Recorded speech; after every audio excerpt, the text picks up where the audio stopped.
This is Platemark with me, Ann Schaefer. I'm an independent curator specializing in prints, drawings, and photographs, but my special love is prints and the printmaking ecosystem. I love talking to people about what they do. I love talking to artists, and I love talking to printers, and I love talking to curators and scholars and even gallerists. Today's guest is a gallerist. His name is Michael Verne, and his gallery in Cleveland, Ohio is called the Verne Collection. He specializes in contemporary Japanese art and also American artists who live and work in Japan.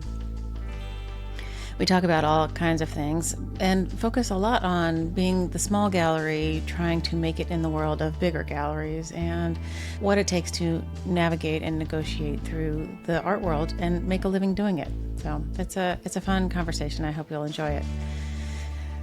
Oh, let's see. I'm going to keep this one short. Housekeeping, I identify as a cishet white woman, and I use the pronouns she, her. I record Platemark in Baltimore, Maryland, the land of the Piscataway Conoy people. Images that Michael and I talk about are over in the show notes at platemarkpodcast.com. Check that out, and also you can head over there and hit the support and donate button and help me keep the lights on. All right, let's get rolling. Michael, it's great to see you this morning. Thanks for coming on Platemark. Thank you very much, Anna. This is my first podcast ever. Oh, is that right? Yeah, I've been following you for a long time. I really admire what you do with your podcast and your art fairs. And my son has a sports podcast, so it inspired me to see if I could do this. Yeah, I've never said on the pod, but my friend True, who does History of Prints with me, will tell you that when I first met him, said to him, I've always wanted to have my own show. And here we are. Yeah. It's amazing. Oh, no, it's very important for the art world to be a little bit friendlier and to be as entertaining as watching a baseball game or football game or basketball game. Yeah, I think that's right. Yeah. All right. So can you just briefly introduce yourself for everybody, and then we'll move right into it? Well, my name is Michael Verne. I own and run the Verne Collection of Japanese art. My parents lived in Japan back in 1953 and 54 when my dad was a doctor in the U.S. Navy.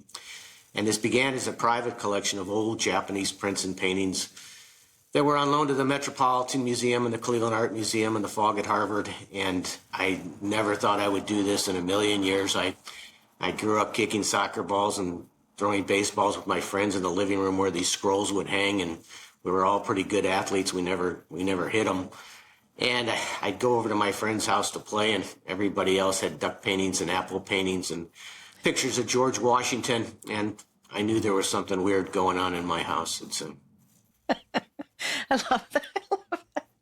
But, well, I do want to circle back to your origin story. But before, I just wanted to jump right in to ask you, what is it about contemporary Japanese prints and paintings that you think the world needs to know? What's so special about them? Well, I'll take a step back, and this might give you an idea of why I show what I do. When my parents lived in Japan, they didn't know anything about Japanese art, and they were introduced to a place called Toshiro Fine Arts, and they didn't have very much money at that time.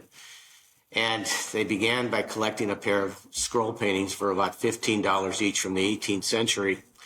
Those were the ones on loan to the Metropolitan Museum. And the very first thing I learned when looking at art is to always use your eyes and use your heart, and you'll get something much better. If you follow trends and hype, in the contemporary Japanese print world, whatever American art world, the European print world, you'll get yourself in a lot of trouble because sometimes things go way up. But if it really isn't the real thing, eventually you'll find you've bought yourself something really, really ugly with with what you thought was the right name.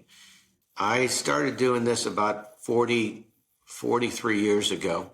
And because I'm a very visual person, and because I'm also, I grew up watching the Cleveland Indians, the baseball team, and they've always been the underdogs. And being from Cleveland, you have to prove yourself about 10 times more, and you also have to be way ahead of the game. There are a lot of people in my area of expertise, or in the Japanese art world, or the art world in general. Some of these people have tremendous amount of funds to work with, and in order to compete at a high level, you have to find these artists way before everybody says that they're okay. And most of my colleagues are brilliant people, and they're very, very good at what they do. But I've introduced a lot of artists that nobody ever heard of until I started showing them at the art shows.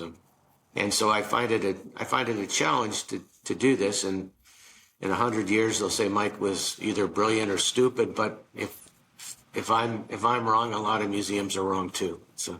Oh, right.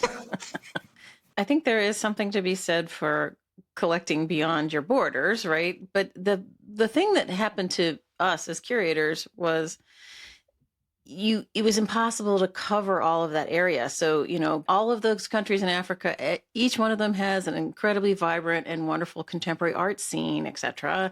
All of those, Northern Scandinavian countries, like how do you cover all of that stuff? And so I feel like, I think there are people who are dealing with contemporary African, but I feel like contemporary Japanese is a special breed, and you are there, and you guys have been, you and Allison Tolman have been there at the fairs for a long time, and it's made it much more accessible for those of us who are overwhelmed by the idea of going international. Well, I learned a lot from, Allison is fantastic, and we're good friends, and I learned a lot from her dad. Her dad was the first one I ever saw who was a showman. Before that, I'd seen everybody in the art world being very, very serious, but I learned how to do this initially. When I was a little kid, I watched Saturday morning cartoons or Sunday morning cartoons. And before the cartoons would come on, they would have these evangelists on TV, and they'd get the crowd all worked up. And by the time they were done with the service, people were like throwing money at them. So between the evangelists and Norman, I learned how to explain art at a level that people could understand it. Well, I think that's critical, and I think that's where print people excel, because we have to spend so much time helping people understand the technical parts, which are often confusing. Yeah. Like, it gets you in this role already of education, right? And yes. And then leaping in to tell the wonderful stories behind the artist and the work and everything. Like, I feel like the print people have been long practicing this fine art of selling, and I think it comes more naturally to us. Yeah, I'm not so sure. After having done these art fairs for about the last 35 years, I find everybody has their own way of doing it, and you have to sort of know who you are. I flunked kindergarten, and what? I knew that I couldn't express myself like some of these old master dealers and everything else, and so I can tell the stories of the artists that are represented, most of whom are living, from a different aspect, not just how an etching is made or an engraving is made. That's like somebody telling you how the side of your TV works. And come on now. And all right, go continue. So I tell stories about each artist from a very human standpoint. You also carry a lot of what we would euphemistically call expatriate artists that live in Japan, American artists who live in Japan. And was that on purpose, or was it just that you met Daniel and whoever else and they kind of fit in your thinking? Well, again, you have to be a little bit ahead of the curve. And I saw all these people showing Bertha Lom and Helen Hyde from the turn of the century and Charles Bartlett. And I didn't know where to get these works. And I thought, well, there must be another generation of these artists. And most of what I show in my gallery is what I call quiet elegance. I find the world's pretty crazy once I walk out the door in the morning. So most of these images are serene and peaceful. It's not corny stuff. I heard about this guy named Daniel Kelly, and Daniel Kelly was born in Idaho Falls, Idaho, grew up in Great Falls, Montana. And he goes to Japan over 40 years ago, and a few days before he leaves from San Francisco, he has $1.95 in his pocket. And he can't afford the really expensive books on Japanese art, so he buys this small little book in City Lights bookstore. in San Francisco. And in the back of the book, it says, if the reader of this book is in Kyoto, please visit the artist's studio. And it gave the address. And Daniel said, what the heck? He says, I'm going to go visit this Tokariki guy. Became his pupil, and now his works in the Metropolitan Museum, the Museum of Modern Art, the British Museum, the Smithsonian, and about 34 other museums. And he would then introduce me to all of these other American artists, and I wrote a book about them. And again, I have an MBA in marketing from the Weatherhead School at Case Western Reserve University, and one of my professors said the key to being successful is to be the first one to do something, and everybody remembers the first. And my mom was one of the first people to bring back fine Japanese prints to the United States after World War II. People thought she was crazy, and she built it up as much as she wanted to. My dad was a doctor, and she did it by appointment. By being the first, you often take a big chance, but it helps to establish your credibility, I guess. I don't know. Well, I suppose people give you credit for having an eye or something. But I feel like this whole idea of only wanting to collect the work of an artist at that moment when they're recognized, or when and then forgetting about them as they grow and age and stuff, is sort of this false hierarchy. But I mean, I think it is a natural human instinct to want to be the first. Oh, it is. I mean, when I started, everybody knew that Hokusai and Hiroshige and Yoshitoshi and to some degree Hasui were important traditional Japanese woodblock print artists, but nobody knew about these printmakers. I mean, another thing I did, being from Cleveland, you have to prove yourself about 10 times more in the art world. People think only people in New York or Paris or London or Munich know about art. And I had to beg myself into art fairs. I got into a show in Washington, and there was this whole group of smaller dealers that really cared about what they were showing and were really brilliant. And that got me into a show in Chicago, Los Angeles, San Francisco. I got into almost every city, but every time I tried to get into New York, I tell them I was from Cleveland. They go, no, I'm sorry, forget it. I heard about a show called Works on Paper run by a guy named Sanford Smith. And the New York Times said this is the #1 Works on Paper show in the country. So I wrote him a letter and told him about the collection. And this is about 6 months before the show. This is 35 years ago. And I also realized that they had never invited a Japanese print gallery to be in the show, at least as far as I know. Maybe they did. I don't know.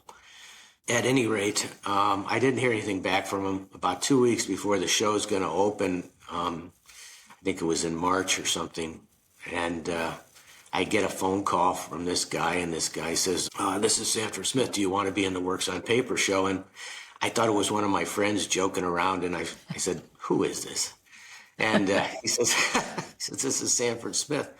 I said, is this really Sanford Smith? Yes, I do. So I didn't have time to hire a shipper, and I didn't know about all these big shippers and everything, and And so I put all this stuff in my mom's old station wagon, and I drive into New York, and I didn't know that much. I didn't realize the Armory was where some of the top shows are held in New York at that time. Now they're all over. But at any rate, I get to the show, and here are 90 of the biggest galleries in the world. They're all from New York, Paris, London, Munich, and you get a little sign in front of your booth space, and mine says Cleveland. And people start walking into the show, and they're looking up, and they're going, Cleveland, what the hell is this guy doing here? And by the end of the show, I had sold more art than I'd ever sold before. I didn't know people actually paid that much money. The decimal point was I was like Walmart or something as far as price range, not in terms of quality. The only reason I tell you this show, because the second part's the more interesting part. It's at the end of the show, had to pack everything up. My parents were staying a couple extra days in New York, and they had helped me out. And I was dressed in a Brooks Brothers suit, and I've got tens of thousands of dollars in my pocket. I've got the car all packed up, but I don't know. I'm directionally challenged, and I don't know how to get back to Cleveland from there. And I asked the guards at the Armory, I said, how do you get back to Pennsylvania from here? And they said, oh, that's easy. You just go down Park Avenue, take a right on 34th Street, You'll see signs for the Lincoln Tunnel, which will take you into New Jersey, which will take you to Pennsylvania. And this is before Google Maps and all this stuff. And so I pull out onto Park Avenue, and Frank Sinatra's singing New York, New York. And I'm thinking, boy, Michael, you know, for at least for 5 minutes, you're the greatest Japanese print dealer in the world. And I had heard about all these stories in New York, and I'm a stupid Midwest guy. And I thought, all I got to do is get out of New York. And I take a ride on 34th Street, and it starts getting a little rough, and there's some homeless people leaning up against a building, and I think, God, I just got to get through here. And all of a sudden, I hear the right front tire hit this metal grate in the road, and the right front tire goes flat. It's about midnight now. And I get out of the car, and I look, and I say, boy, it's flat, and my dad didn't teach me how to fix anything. I get back in the car and lock the door, and I see this guy walking down the street with his 3-year-old and his pregnant wife, and not a very wealthy looking guy. I got out of the car, and I said, excuse me, I got a flat tire. I said, is there a gas station around here? And the guy says, nope. And I said, should I call the police? He goes, nope, they won't come. So I practically got tears in my eyes, and the guy says, where's the spare? So I realized the spare was underneath all the art. So now all the art, hundreds of thousands of dollars worth of art, is sitting on the streets of New York. And I think everybody's going to just start picking it up and taking it away. And I've got Johnson Murphy shoes on, and I'm trying to get the lug nuts loose, and they've been put on with one of these machine guns, and I can't get them, budge them. This guy's got heavy boots on. He says, let me do it. And he gets them loose really quick.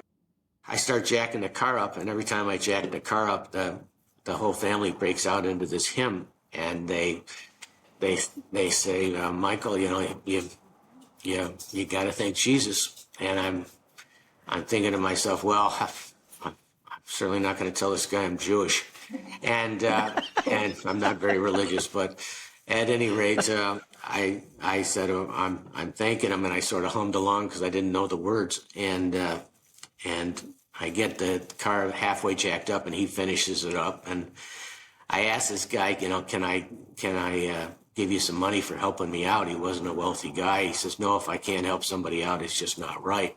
And I ended up sending a print by an artist named Watanabe to him of the Good Samaritan. He was a contemporary Japanese printmaker who did biblical subject matter. And a Barbie doll and a baby book. But this guy was from the Bronx, and he just happened to be walking in New York that night, and his name was De Jesus. But that's the story of getting into New York. So.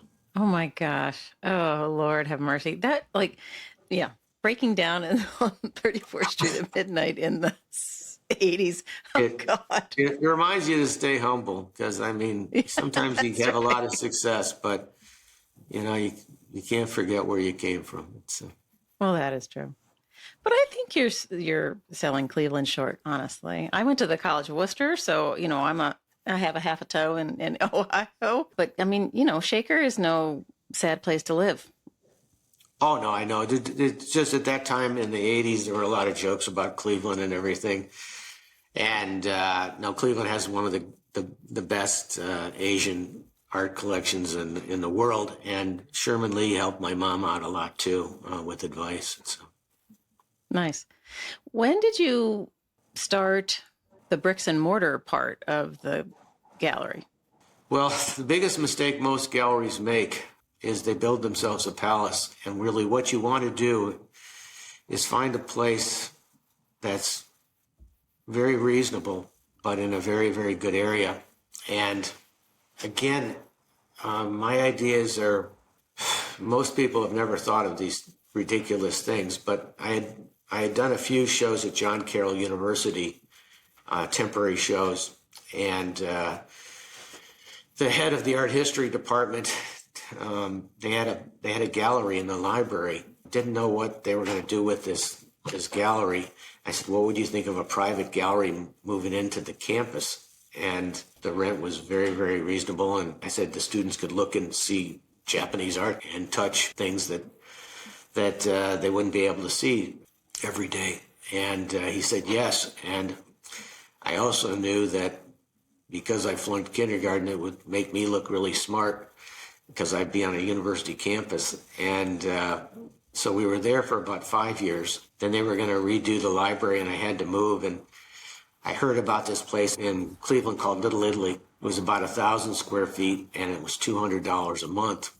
And I went down to this little brick storefront, and behind the storefront was an old house, and I knocked on the side door, and this gentleman in his 80s came out, and I said, I heard the place in front is for rent. He said, yes, it is. He says, I'm Ignatius Cusimano, and everybody calls me Jigs, and I've been in the neighborhood for over 70 years, and he invites me in for a cup of coffee, and he had this Italian teacher from one of the local high schools in there, and they both started speaking Italian to me, and they thought I was Italian, and I didn't understand a word, and they go, you're not Italian, are you? I go, no, I'm sorry.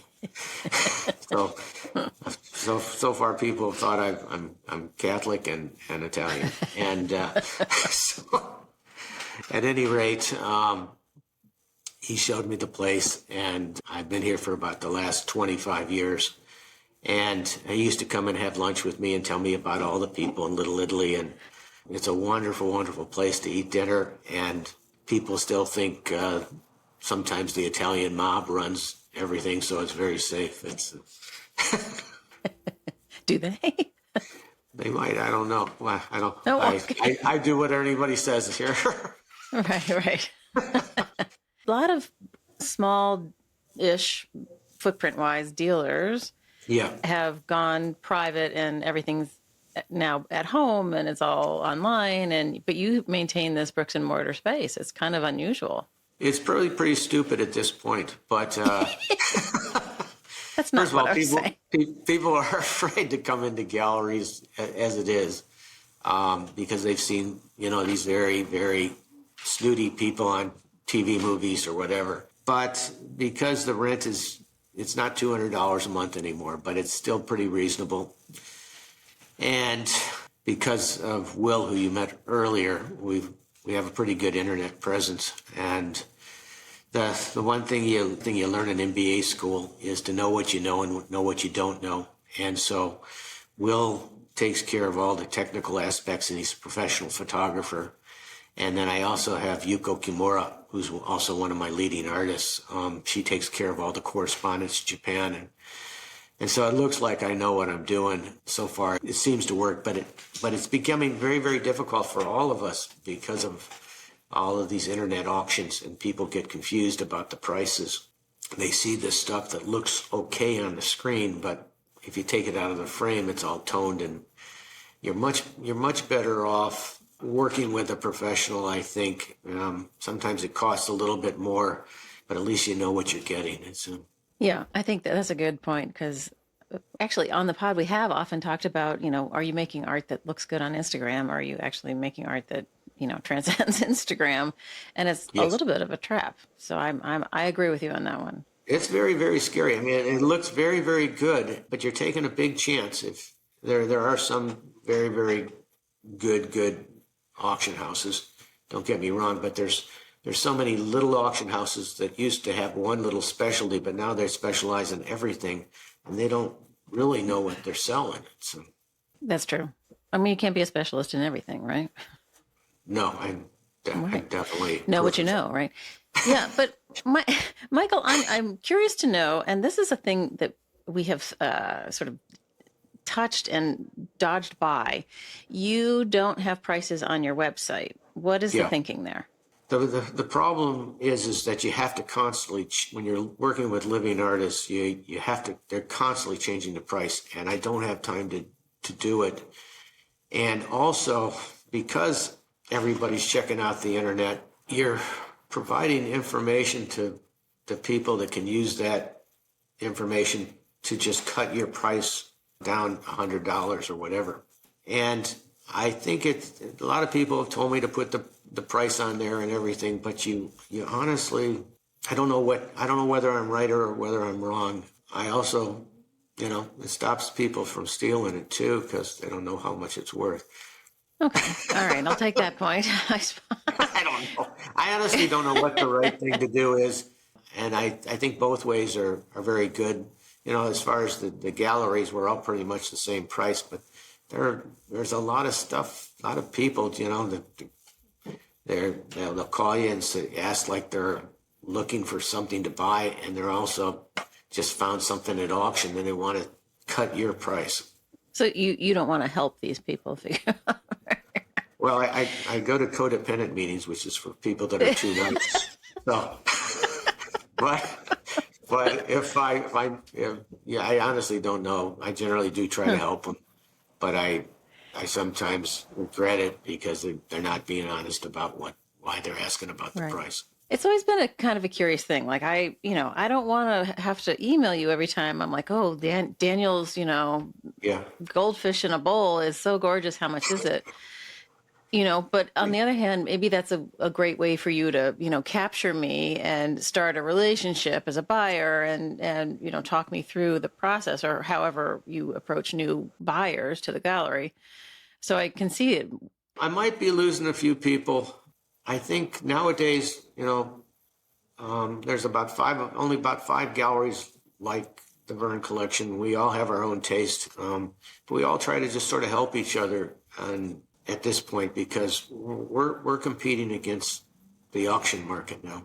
I've never actually, that's interesting. I haven't really talked to anybody about that either. This whole problem of the auction. Yeah, just because there's so many of them and it's so easy. It's very easy. There's something, I don't want to name the place, but it's a big auction house that takes all these little auction houses and they put them all together to make a very, very powerful place. And I think people like the excitement of trying to get something for much less than it's worth. I'd say 90% of the time you're getting what you pay for. Every once in a while, 10% of the time you find that diamond in the rough. I think that's another reason to not maybe post the prices. No, there are reasons to do both, right? And reasons not to do both. So it's we're going to let you have your personal preference, and that's okay. Yeah. But I think you know that you have to inquire about every work on the website for the Verne Collection, and you'll figure out that you're going to have a new relationship with Michael when you do, people. Once they meet me. Which is not a bad thing, because he's funny. Yeah.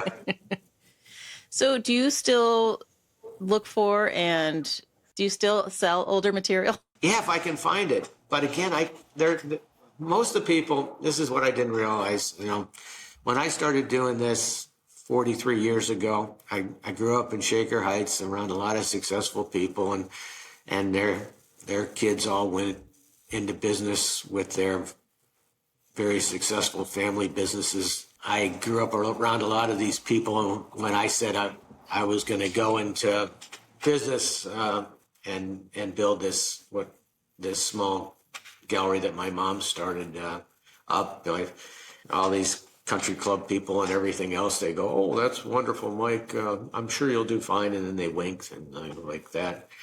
And I didn't realize that many people that go into the art world have either inherited a lot of money or they've been very successful doing something else. And they think it's really cool to be part of the art world. And I'm one of the few people that actually make a living doing this. And I didn't realize that, first of all, people need food and clothing, shelter, and everything else before they might have an interest in art. And I didn't realize that, this was almost impossible. But I've been able to do it. And I did it initially based on one thing. My dad was a doctor, but he wrote thank you notes to everybody that he took care of. What? Yeah. I built this up just writing a thank you note, a handwritten thank you note to every collector, whether they bought something for $10 or $10,000. And we do it by computer now, but I think something as simple as that, as well as having a good eye, built up the gallery. So, if you think about it, how many times you bought something from somebody, do you ever get a thank you note? You could say the same for podcast hosts. For a while, I was sending thank you notes, and then it got to be too much. Oh, I feel terrible now. No, when you said yes, I was like, why? I can't believe she said yes. Yes, this is kind of unusual, listeners. Michael reached out to me and said, I'd really love to be on the podcast. And, I have a rather long list of people that I want to talk to at some point, eventually, whenever. And you were on the list, but you got to it before I got down the list. Oh, But that's funny. as you know, if I know you've been listening, and everybody else, like it is about supporting the ecosystem in a way that will enable younger people to become interested in it and to spend that discretionary budget on living with art, which we both think is the best thing ever. Sure. But I think it's just economically harder and harder. Like I don't know that my kids will ever be able to afford a house, and they're like, I can't buy Oh art, yeah, no, Mom. Sorry. it's What? it's very, very tough, and I think I come from a pretty imaginative family. None of us, except for my younger son, he's normal. He works for a company, but everybody, my parents gave all of us an enormous amount of imagination, and if you want to do something, you have to try it when you're younger. My older sister has written over 20 books, maybe more. My parents put a lot of time into her, and she went to all the right schools and everything. She's got 2 kids who are movie stars. If you Oh, ever right. heard We got to drop their names. Let's do it. James Franco and Dave Yeah. Franco, and her middle son is an artist, and my other sister Heidi, she never got out of the '60s, and her son's a swing dancer, and my older son Brian started this podcast called Wave TV with the Kelsey brothers, and my younger son Kevin, he works for a company out of Norway. But I think you have to not be scared to try these things before everybody says it's okay. I mean, nobody thought I would make it in the art world. I'll show you this. I don't know if this shows up, but this is a book I wrote on the American artists in Japan, and when I did the initial interviews for the book, my sister Betsy helped write this with me. I did the initial interviews, and I came back, and my sister put it in a much better form. But she said, Michael, you'll never get this book published. You have to know somebody. You have to have an agent to get a book published. And I said, I know that, but if I didn't believe in these 9 artists, and I'm a baseball person, so that's why I picked 9, because there's 9 people on a baseball team. At any rate, she said, you'll never get this book published. So after we finished the manuscript, I had spent all my money on these digital photos, and it was before, on these regular photos, it was before digital. And I said, Betsy, I'm going to send this book to the Charles E. Tuttle Company, which is the top publisher, one of the top publishers of Asian art books. So I sent it off to their headquarters in Boston on a Wednesday, and I sent the manuscript and these photos, and I called them the next day to make sure they had received it, and they didn't know who the heck I was, and they said, no, I'm sorry, Mr. Verne, we haven't received anything, and so I had used FedEx, and I called up FedEx. I said, I've been working on this book for over a year, and I've got all these really expensive photographs that didn't arrive in Boston, and they said, 1 second, we'll connect you to a supervisor. And the supervisor gets on the phone. He says, well, I'm sorry, Mr. Verne. He says, but there was smoke in the cabin of that plane and had to make an emergency landing in New York. I said, is everything all right? He says, well, yeah, everything's all right, just a little bit of smoke. So I figured to get there the next day, and I went home that night. There were only 3 news stations at that time, and the first thing out of Dan Rather's mouth was, "Had a Federal Express plane burned on the way to Boston today. It's the first time in the history of Federal Express." And it shows this plane on the runway. It's completely black, and the top's burned off. And I switched to the other channels. Every channel is FedEx plane burned. So I said, oh my God, the book burned up. So so I called up the Charles E. Tuttle Company the next day. I told them what happened. They started laughing. I said, I only have 1 more copy of these photographs. I can't afford to do these photographs again. And I don't know how this works, but if you don't want this, just send everything back to me. And so it took about another couple weeks to put it all back together. I sent it off to him again. And about a month later, I get the whole thing back in the in the mail and the same packaging. And I thought, well, my sister's right. You have to know somebody or have to have an agent to get a book published. And I went to take out the manuscript, and the manuscript and the photographs, and inside was a letter saying, yes, we'd like to publish Quiet Elegance. So I always tell people that if you want to get a book published, you should always burn the first copy, because the only reason they looked at it was they wanted to see who the nut was who called on the phone. Perseverance. It always counts. Yeah.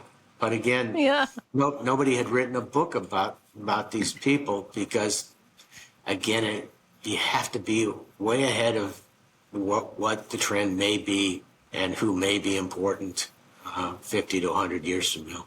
But it's so hard, the contemporary, I'm back to this contemporary angle, because I had a boss's boss one time say to me, there's a difference between contemporary art and art made today. So there's this whole, sort of snobbery around the contemporary art discourse in New York City and LA. Yeah. And the rest of us are, laboring along, and people are making work, and it's good as anything else and not getting any play. How you just have to be a tireless promoter, I guess, of your contemporary people. Yeah, you have to really believe in these people. In order for me to represent somebody, they have to be what I consider to be a really good artist and a really nice person. The one, I believe everybody has strengths and weaknesses. And, my weakness is I'm not the most intelligent person in the world.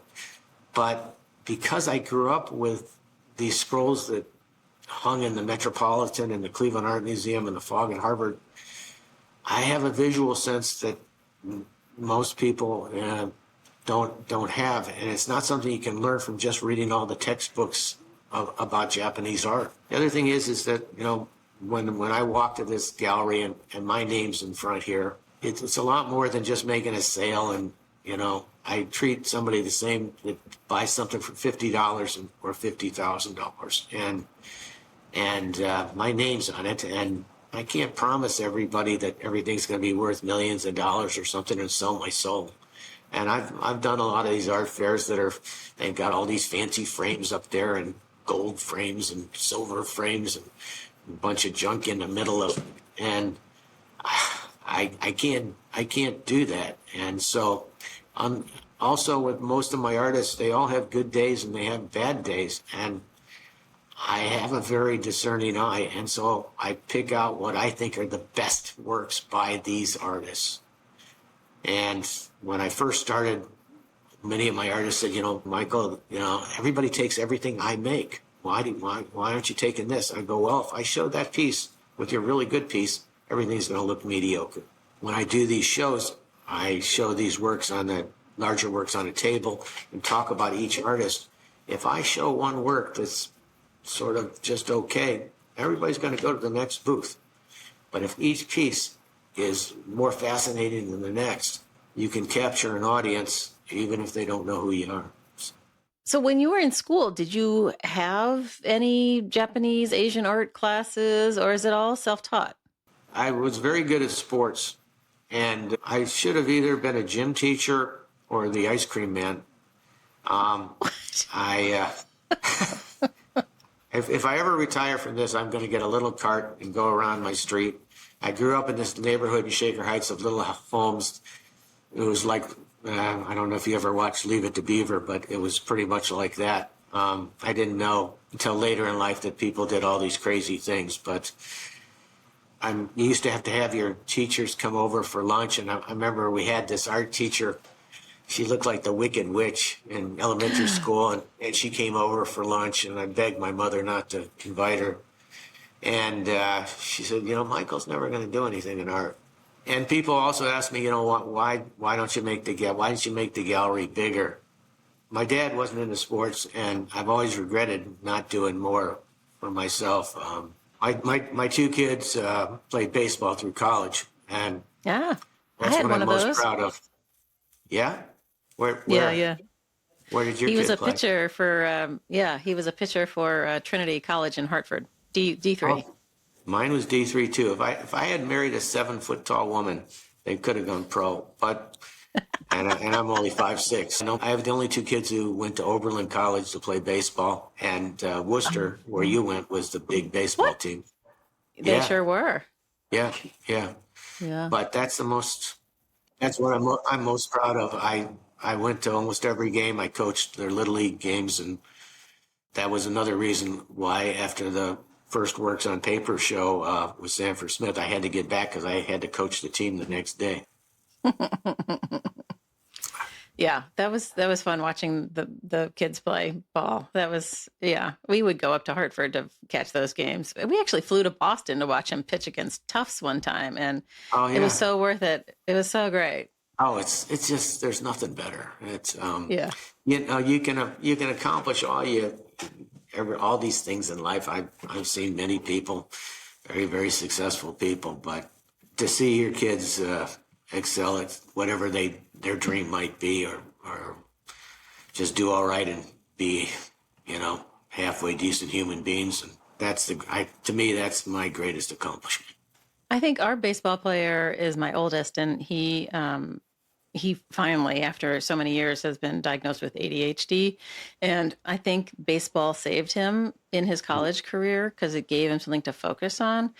And the thing that struck me so much was what he would transform into a different person on the mound.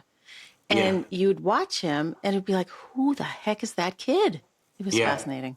Yeah, so at any rate, I was always in elementary school. I was always one of the first ones picked for the pick up football, baseball, whatever it is. But I didn't realize that, my parents wanted me to be some very very cultured intellectual, and once I flunked out kindergarten, they just said, "Good luck, Mike." It's Oh, that's not true, is it? So you repeated kindergarten, so what?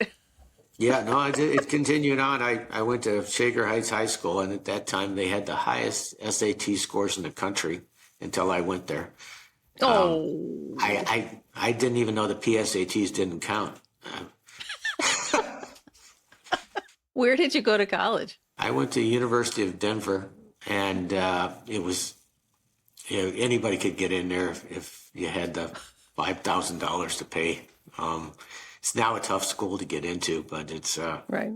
my senior year. I lived all of my friends were sports people, and we lived in a place. This one kid was from Skinny Atlas, New York, and this is in Bordino County. So we none of us wanted to become part of a fraternity or anything like that. So we started our own. It was called the Bordino Sports Palace, and every Thursday night we'd have this big party, and the whole campus would come to this little house and right off campus, and the police would shut it down around 1 o'clock in the morning, and it was a good time.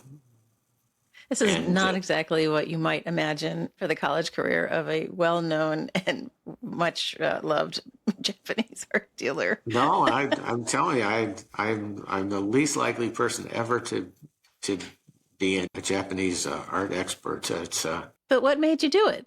after college, I was the assistant manager at a Hyatt hotel in Long Beach, California. And I was this naive kid from the Midwest, and I didn't realize people did all this stuff in hotels. I finally quit after about 2 years.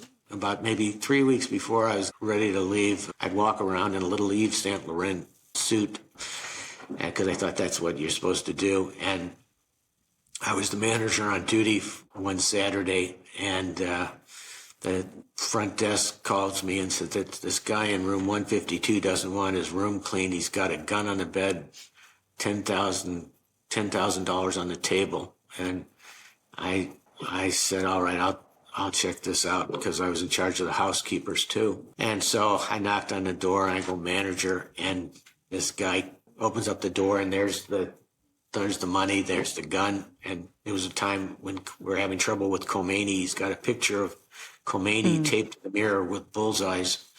And I said, okay, we won't clean your room.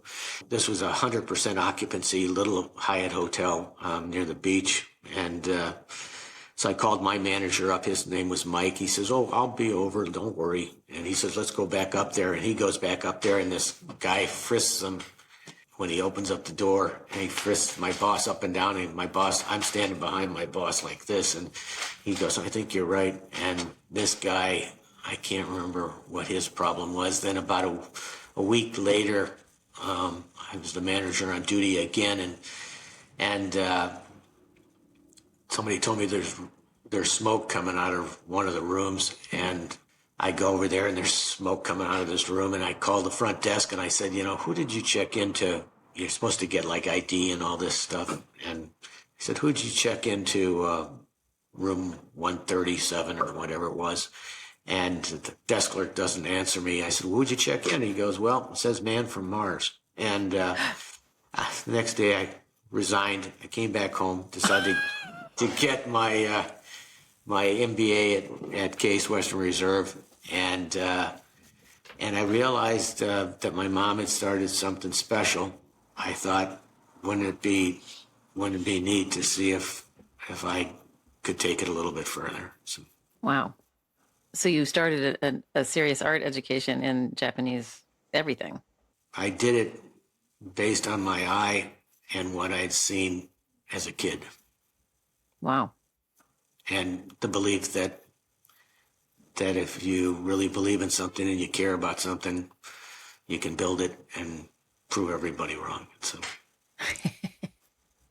So do you have a sense of your own methodology when you're approaching art by somebody you know or don't know, and what it is about it that will make it rise to the top as opposed to being mediocre? With my luck, probably about 10 years after I croak, everybody will say these guys are fantastic. But some have risen to the top. Some of these artists retire because it's the only thing more stupid to do than what I do is to be the artist in terms of making a living. And I think almost everybody that stayed with me, I've introduced their work, everywhere from New York to Art Basel. And the other thing is it's very, very difficult to do these art fairs now. You have two very, very successful art fairs that you work on, and I really admire what you do. But most of these art fairs, when we originally, like even the shows at the Armory, it was all these really creative, smaller galleries that were doing them.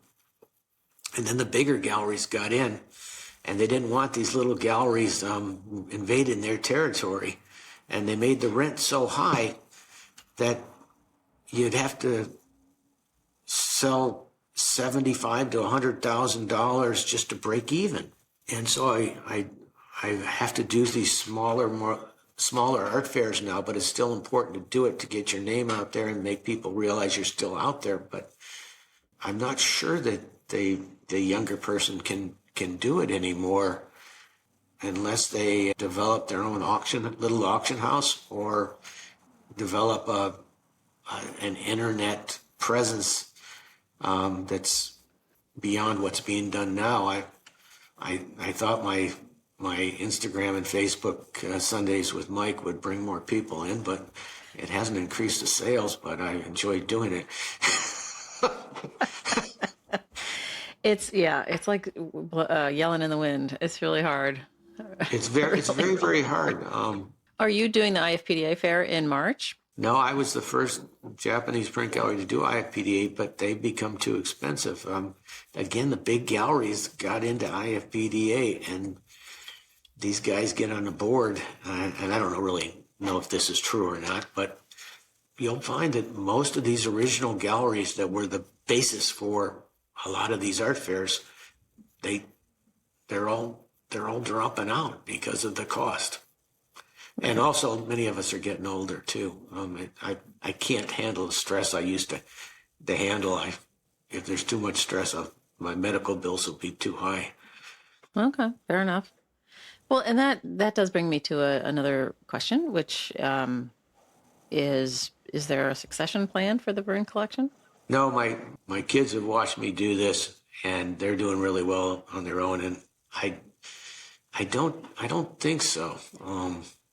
I do it more for my family right now, and I'll keep doing it as long as I can. But I wish there was, but I don't know if I recommend it, because you can't build it up like I built it up originally anymore. It takes a very good understanding of technology, which I don't have, to figure out the next step in all of this.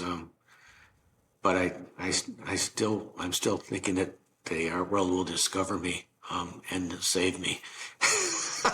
My husband always likes to say, how do you how do you make a small fortune in being an art dealer? Yeah. You start with a large fortune. You can do it slowly, and you can do pretty well, but you got to be careful not to sell your soul to do it. Yeah, that's why we like the smaller dealers, because you guys have, this is your life, and you believe passionately in what you do, and to me makes the relationship and the buying process that much more special. These guys really, really care. And just to give you an idea, I only told you about Daniel Kelly, but there's a woman named Sarah Breyer. She was born in Rochester, New York. She's lived in Japan almost as long as Daniel. And she works in an 800-year-old paper-making village. She's the only Westerner allowed to work in the village of Echizen. She's got a big show coming up at the Oberlin Art Museum now, but her work's in the Smithsonian and I think the British Museum. And there's a lot of remarkable people like her. There's a Yuko Kimura who does my correspondence to Japan. She came to my gallery 25 years ago. She had won the Agnes Gund Award. She's a very, very shy person, and her whole concept is this concept called wabi-sabi, which is about the beauty of imperfection. And she takes these old Japanese woodblock print page books and prints over them. And these books, she only finds the books where the worms ate through the books. And in the history of Japanese prints, everybody wants perfect prints. And at any rate, Yuko came to the gallery about 25 years ago, showed me the piece that won the Agnes Gund Award, and I asked if I would show it. I didn't know who she was. I said, I'll try. I sold it in one day. She didn't come back for 10 years. She was so quiet and shy, and I needed somebody to help me with the correspondence to Japan. And at that time, the other Japanese woman was moving, and she's now got about 15 museum shows through 2026. And all these people started from nothing. There's a guy named Katsunori Hamanishi, who's one of the top mezzotint artists in Japan. He's had shows at Art Institute of Chicago and the Smithsonian. And people, I didn't exactly introduce him, but by just doing this very quietly and slowly, if nothing else, a few people know about some of these printmakers that nobody talked about before, at least on a large scale, talked about before I did it. I'll tell you what, one other guy, there's a guy named Joel Stewart, and Joel Stewart was born in Danville, California. He's been in Japan for over 30 years, and he's a good friend of Daniel Kelly's. And he used to smoke cigarettes with Daniel, and they would light their cigarettes either with a blowtorch or a candle. They probably weren't smoking cigarettes, and they went to the train station, left the candle in Joel's sink, and it falls into his disposal, which was made out of plastic, and he burns his whole studio down. But ever since he did that, he turned into a really great printmaker and painter. And if you look back in the history of Japanese prints, all the top Japanese printmakers that had anything to do with fire became very, very famous. All the top publishers and all the top Japanese print galleries. And I had no idea that I'd be doing this one day, but when I was 9 years old, I burned my parents' house down. So that's why I'm really good at this. I had gone on my first overnight camping trip, and before we all went to sleep, these kids stamped out the fire with their feet, and I thought that's really neat. I'll try that at home. And my dad, he'd go to work like 6 o'clock in the morning, come home around 7 o'clock at night, eat dinner really quickly, and then he'd run into his first floor office to call all of his patients to make sure he hadn't killed them. And my mom had gone out that night. My sister Betsy was up in the attic reading the dictionary. And my sister Heidi, Betsy was about 18, Heidi was 13, and she didn't talk to anybody. So I figure I'll try this. And at that time you had matches all over the house. Nobody smoked. But so I got these matches. I went to the second floor of my parents' bedroom, and I went into my mom's closet, and she had these Japanese oil paintings by an artist that wasn't any good, luckily, wrapped in brown paper and leaning up against her clothing. And I closed the closet door. I sat down. I lit the bottom of the paper on fire, and I tried to stamp it out. But since the paintings were at an angle, it didn't work. So I figure I can't stamp it out. I'll blow it out like you blow out a birthday candle. So flames got bigger. I figure I can't stamp it out. I can't blow it out. I'll fan the closet door. So I fan the closet door. The flames start shooting out the closet, and we had these little water glasses in the bathroom. So I ran to the bathroom, filled up this water glass, and I came back, and the flames are shooting out my parents' bedroom window. So I figure I better tell my sister. So I knocked on the attic door. I said, Betsy, you got to stop studying because the house is on fire. She runs down, leaves me up there. I knocked on my 13-year-old sister Heidi's door. I said, who didn't talk to anybody because she was 13. I said, Heidi, you got to come out of there because the house is on fire. So she looks in my parents' bedroom and she says, Mike, you better go tell Dad. So I ran down to the first floor, and my dad was talking to one of his patients on the phone. And I said, Dad, and he goes like this. He says, I said, but Dad, and he goes, I said, Dad, it's important. So he takes the phone with the old cord and he puts it in the drawer so nobody can hear. He says, what is it, Mike? I said, Dad, house is on fire.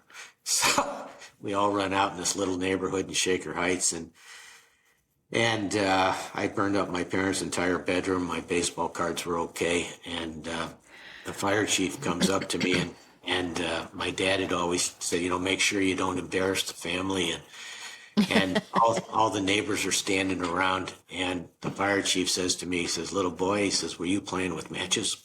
And so I thought about it. I said, no. And then he tricked me. He said, Mike, what color were they? I said, blue. So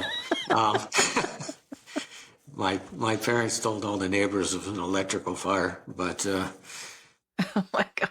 but that's why I'm really good at what I do. Mike, Jesus. I don't even want to know why you thought setting something on fire inside the house was a good idea, but okay. No, but I bet after that, all my friends were playing with matches. It was like the thing to do.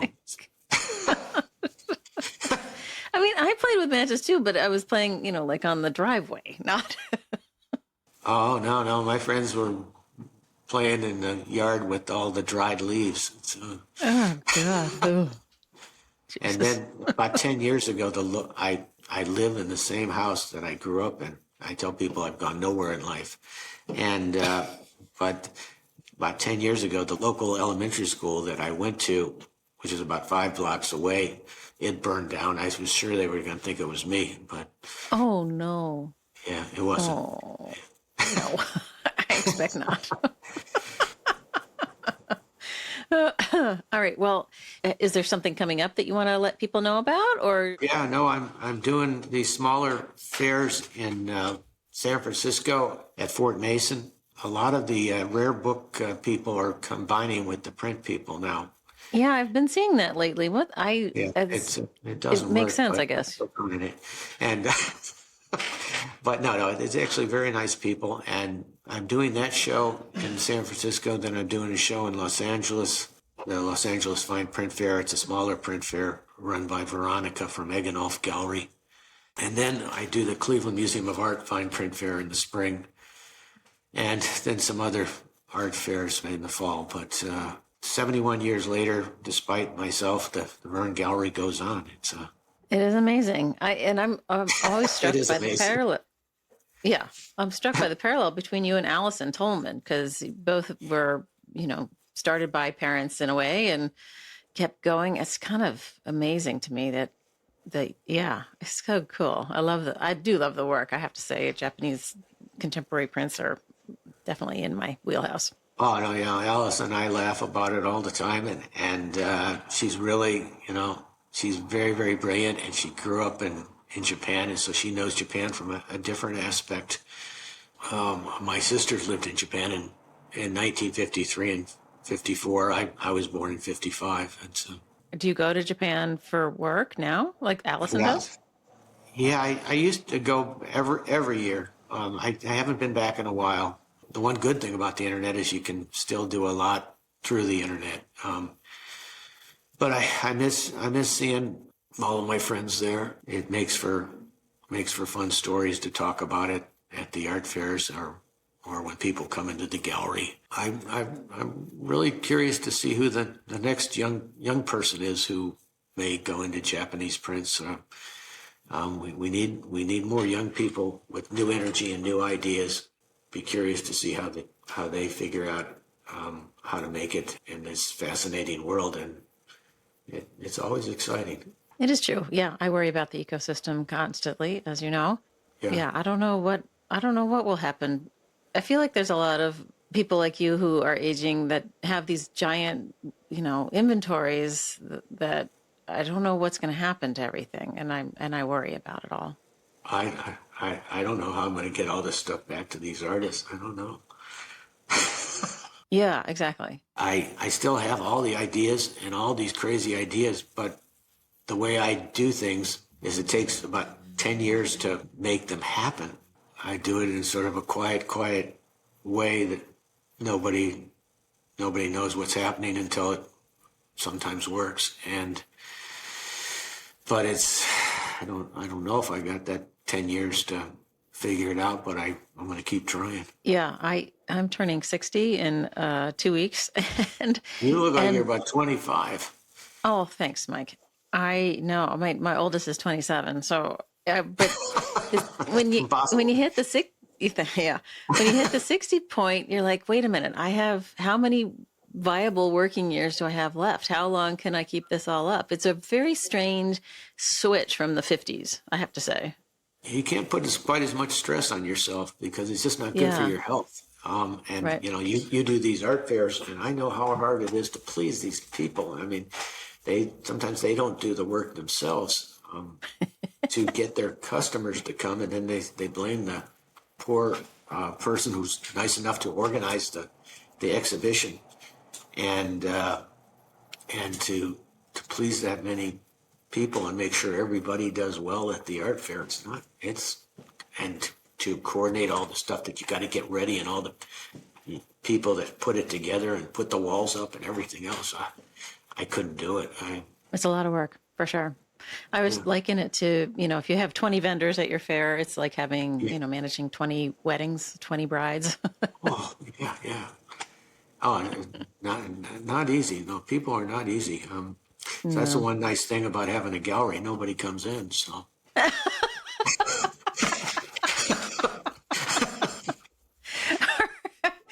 Well, for all of you people who live in and around Cleveland, and you should take a little trip down to Little Italy and go check out the Verne Collection because there's Yeah. some beautiful things on the walls there, and it looks like you've got a lot of drawers for things. Lots of drawers, and this piece sitting behind me is called "Rolling Out." It's an early painting by Daniel Kelly of the schoolgirls riding through the countryside. But no, I thank you so much for interviewing an ordinary guy like me. You sell yourself short, Mike. I'm only 5'6". So. Well, small but mighty, maybe, or mid-size and mighty. Yeah, well, they always say watch out for the little guy, and That's right. if anybody comes to any of the art fairs, just look for the crowds. Yeah, there you go. Yes, which is another thing that we should end on, which is that by the time this is out, probably the Brooklyn Print Fair will be nigh. And for any of you guys who are vendors, you have to stand up and you have to engage the people who are coming to your booth like Michael Verne does. Because, Yeah, maybe I should give a course on this. right, Yeah, you're no, right. that Brooklyn Art Fair sounds fantastic. And unfortunately, I signed up for a different one, and I read around the same time. I've heard about your Baltimore Art Fair for years, tried to beg my way into that, but anybody that is involved with you, I know it's high quality, and I know just from talking to you and watching a few of your podcasts and some of your posts on Instagram that you're a pretty fun person, and I think the art world needs a little bit of humor too. And so if you get nothing else out of this podcast, if you want to see the real Mike, watch Sundays with Mike on Verne Gallery Instagram. There you go. And you won't think all of us in the art world are so serious and scary. Well, yeah, and if you are at a print fair near you and you see Mike in a booth, you will now feel like you know him and can wander over and say, "Hey, show me the XYZ." Yep, and we can talk baseball, we can talk art, and we can laugh about life. That's right. That's right. Yeah, I feel like we shouldn't make art harder for people. If art is for everyone, we have to come to this place where we are not unwelcoming and we're not thinking we are smarter or better or whatever. Like it is for everybody. So that's part of my plan. Well, the thing about the fairs that we run is, we're not a company, no offense to Sanford Smith, but we're not running it as a business. We're running it because we care passionately about the ecosystem and want everyone to succeed. All boats rise. So, we're there to make every effort to make it work for everybody. I was just going to say that there's not this great mystery to art. The average guy, when they know anything about art or interested in art, should be able to walk into any place, museum, nice gallery, bad gallery, and just say, I like that or I don't like that. And I haven't slept for the 43 years I've been doing this, but I started sleeping finally because I finally realized that people will make a decision in 100 years whether I'm right about many of these living artists. And Van Gogh thought he sucked. He sold one piece his whole life, and now everybody flocks to see him. And that's the one thing I would tell anybody that showing contemporary art is don't worry about it too much, because people will either be criticizing you or telling how great you are in 200, 300 years. I think, I think that we're blessed to do the thing that we love, and if we're lucky, we can make a living at it. And, I don't know. I feel like we're super lucky that way. One more little prop, but if you can't find a gallery, just look for the welcoming cap. So. I love that. Oh, all right. Well, Mike, thanks for coming on Platemark. I have really enjoyed our conversation this morning, and I so appreciate you doing it. Thank you, and I hope we meet up many more times and maybe sit at a bar and laugh our heads off. Okay, twist my arm. Thanks for listening to this episode of Platemark with my guest, Michael Verne. Hope you enjoyed it. I find him hilarious and fun to talk to, so I hope you got as much out of it as I did. Thank you to Michael, of course, for being a wonderful guest. Thanks, Michael. And as usual, thank yous to other folks as well. To Dan Fury of Extension Audio for being my sound guy. Thanks, Dan. And to Uncle Michael Diamond for the use of his original music. And one last one to Skip Barnhart and Lee Turner for sending me soundscapes from their studios that comprise the intro and outro of this pod. The soundscape, as it were. All right, images are over on the show notes, as you know, at platemarkpodcast.com. And you can also hit support and donate over there and help me keep the lights on. I'd appreciate it so much. Is that it? I think that's it. We will see you next time.